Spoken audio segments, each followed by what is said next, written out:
जैसे ही प्रियंका जी ने भारतीय शब्द का इस्तेमाल किया, दूसरी तरफ से भाजपा के सांसदों ने हिंदू हिंदू हिंदू चिल्लाना शुरू कर दिया। जो कहते हैं हमारा धर्म खतरे में है, उनकी विचारधारा और उनकी राजनीति खतरे में है, वो उसे बचाने के लिए लड़ रहे हैं। संविधान ताक पर रख दिया जाता है, कानून ताक पर रख दिए जाते हैं और 11 के 11 बलात्कारियों को रिहा करके उनके गले में हार डाले जाते हैं और तमाशा बनाया जाता है कानून का। कर्नल सोफिया कुरैशी हमारे भारत की एक बहादुर सेना अधिकारी पर हमला करके ये कहना कि वो आतंकियों की, पाकिस्तान के आतंकियों की बहन बेटी है, उन्हें नंगा करने के लिए इन्हें आगे लाया गया था।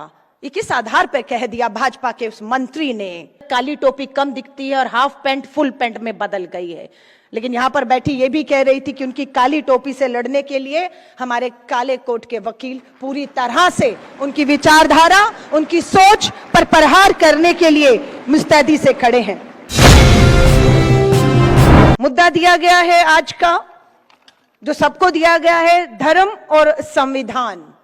आपको याद होगा प्रियंका गांधी जी का भाषण, पहलगांव में जो शहीद हुए उन्हें जब प्रियंका जी श्रद्धांजलि दे रही थी और पहलगाम आतंकी घटना पर, आतंकी हमले पर बोल रही थी, तो उन्होंने कहा मुझे वहां शहीद हुए भारतीयों को श्रद्धांजलि देनी है। जैसे ही प्रियंका जी ने भारतीय शब्द का इस्तेमाल किया, दूसरी तरफ से भाजपा के सांसदों ने हिंदू हिंदू हिंदू चिल्लाना शुरू कर दिया। यह धर्म और संविधान की बात हो रही है। प्रमोद तिवारी जी ने अभी पढ़ा, हम भारत के नागरिक, हम भारत के लोग, हम हिंदू, हम मुस्लिम, हम सिख, हम ईसाई, हम बौद्ध, हम जैन नहीं कहता हमारा संविधान। हमारा संविधान हमारे राज्य से हमारी पहचान नहीं बनाता, हम भारतीय कहता है हमारा संविधान। और वो संविधान आज इस कमरे में बैठे हुए हम सब महसूस करते हैं वो खतरे में है। वो कहते हैं हमारा धर्म खतरे में है। जो कहते हैं हमारा धर्म खतरे में है, उनकी विचारधारा और उनकी राजनीति खतरे में है, वो उसे बचाने के लिए लड़ रहे हैं।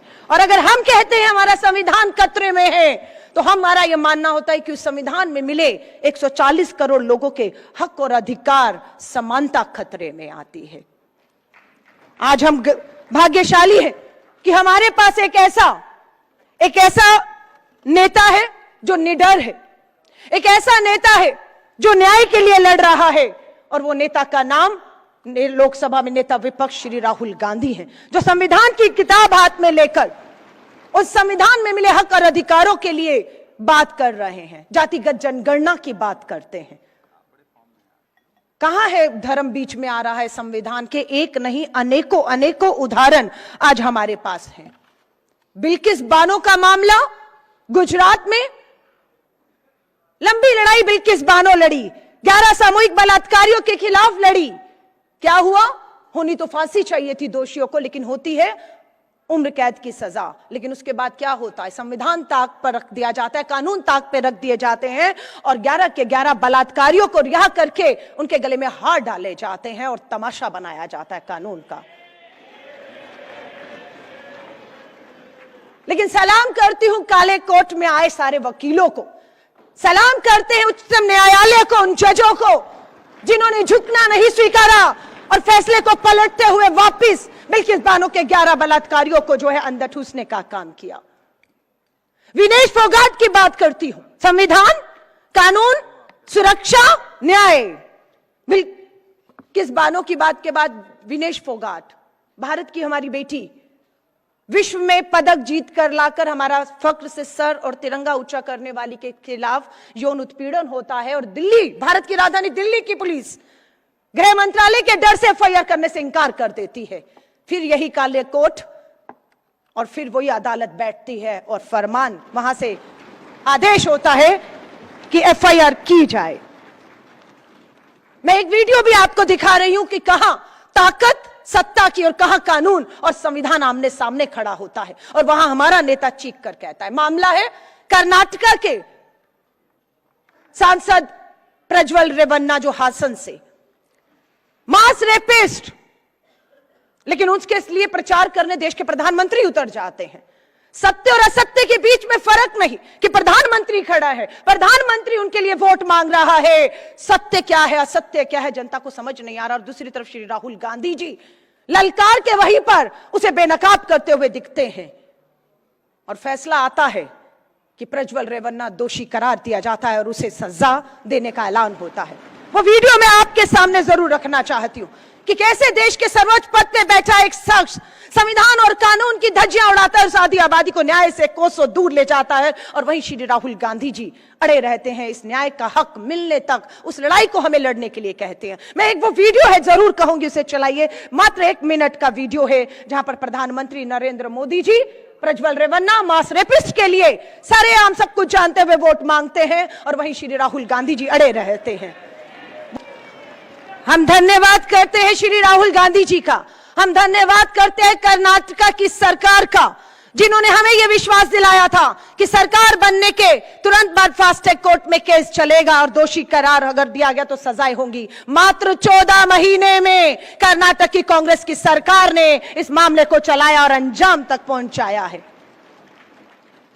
आप धर्म और संविधान की बात कर रहे हैं। कर्नल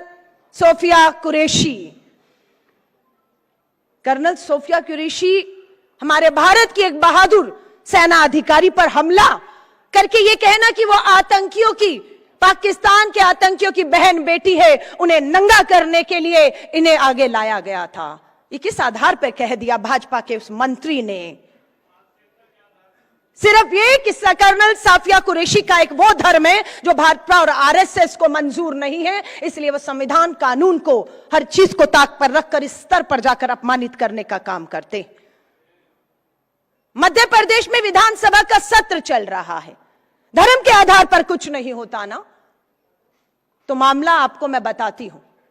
अभी दिग्विजय सिंह जी ने, उससे पहले पी चिदंबरम सर ने बताया कि 73-74 अमेंडमेंट किया गया। राजीव जी का अधूरा सपना था जो अभी भी पूरा करना बाकी है। महिलाओं को 33% आरक्षण दिया। 15 लाख महिलाएं आज देश में पंचायतों में, नगर निगमों में पंच और सरपंच हैं। उसमें एससी और एसटी की महिलाओं को अधिकार मिला, जिसकी बात को आगे बढ़ाते हुए श्री राहुल गांधी जी कहते हैं कि ओबीसी महिलाओं को भी अधिकार मिलना चाहिए। आरक्षण तो मिल गया, सुरक्षा? मध्य प्रदेश की विधानसभा में कांग्रेस के विधायक का सवाल पूछा गया कि मात्र 2 साल 2022 से 24 में कितनी बेटियों के साथ बलात्कार हुए?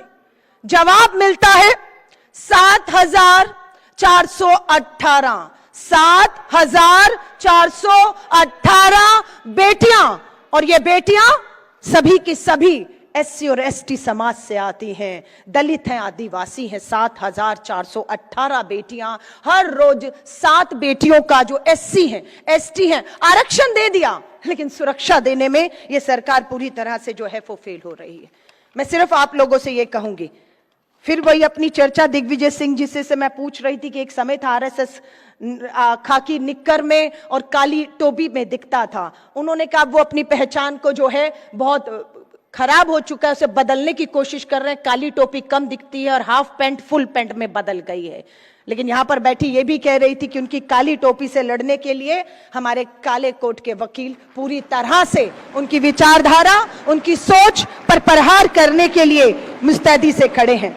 अभिषेक सर, मेरा समय पूरा हो चुका है, लेकिन मैं आपकी पूरी टीम का तहे दिल से धन्यवाद जरूर करना चाहूंगी। अभी 21 जुलाई को जब लोकसभा का सत्र शुरू हुआ तो अखिल भारतीय महिला कांग्रेस ने तय किया कि हम संसद का घेराव करेंगे, और पहले ही दिन हम लोगों ने न्याय और सुरक्षा की मांग पर घेराव तय किया। आप मानेंगे नहीं, 21 जुलाई सुबह 9:30 बजे 24 अकबर रोड के गेट पर हम खड़े थे और दिल्ली पुलिस ने हमारी महिलाओं को घसीट के अकबर रोड से सुबह 10 बजे से पहले वहां से उठाकर हमें हिरासत में ले लिया।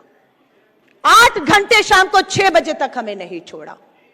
दूसरे दिन हमें लिखवाया गया कि आप घर से नहीं निकलेंगी, लिख कर दीजिए। हमारे संवैधानिक, हमारे कानूनी, हमारे अधिकारों को छीना गया और हमें घर पे 2 दिन तक बंदी दिल्ली पुलिस ने बनाए रखा। लेकिन धन्यवाद करती हूं सर मोहम्मद अली खान जी का और आपकी पूरी टीम का, लगातार हमारे संपर्क में रही और जितने भी एफआईआर मामले बनाए कोर्ट में टिक नहीं पाए, आपकी वकीलों की टीम ने, आपकी फौज ने उस लड़ाइयों को जीता है। उसके लिए व्यक्तिगत तौर से भी मैं अखिल भारतीय महिला कांग्रेस की तरफ से यहां पर देश के कोने कोने से उपस्थित हुए हमारे न्याय योद्धाओं को जो है सलाम करती हूं। जय हिंद।